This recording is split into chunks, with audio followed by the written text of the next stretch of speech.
আজকে আমরা একটা নতুন প্রজেক্ট করেছি। প্রজেক্টের নাম হচ্ছে সিস্টেম। তো আমরা এখন প্রজেক্টে চলে যাচ্ছি। সর্বপ্রথম এখানে আমরা ব্রিফিং করতেছি যে এখানে কি কি ইউজ করা হয়েছে। এখানে দুইটা MCB separately single pole MCB ব্যবহার করা হয়েছে, একটি রিলে ব্যবহার করা হয়েছে, দুইটা টাইমার ব্যবহার করা হয়েছে এবং দুইটি এমসিবি অর্থাৎ ম্যাগনেটিক কন্ডাক্টর ব্যবহার করা হয়েছে। তো এখন আমরা এখানে পাওয়ার যদি দেই, সর্বপ্রথম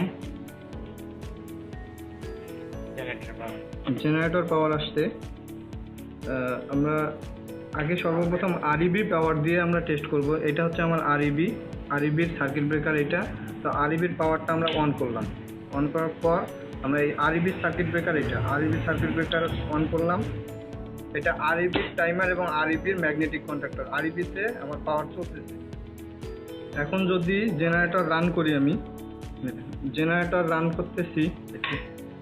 জেনারেটর রান করে আমি এই যে জেনারেটরের এমসিবি, জেনারেটরের এমসিবি যদি অন করে দেই, আমার এই জেনারেটরের ম্যাগনেটিক কন্ডাক্টর কাজ করবে না।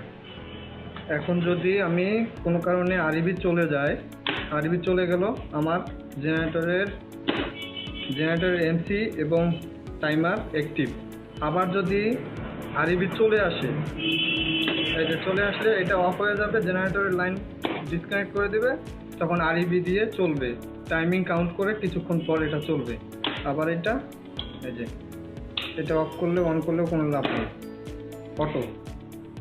আবার এটা চলে গেল আরইবি, জেনারেটর চলবে, জেনারেটর অফ। মাশাআল্লাহ। তো এই ছিল আজকের প্রজেক্ট। ধন্যবাদ সবাইকে।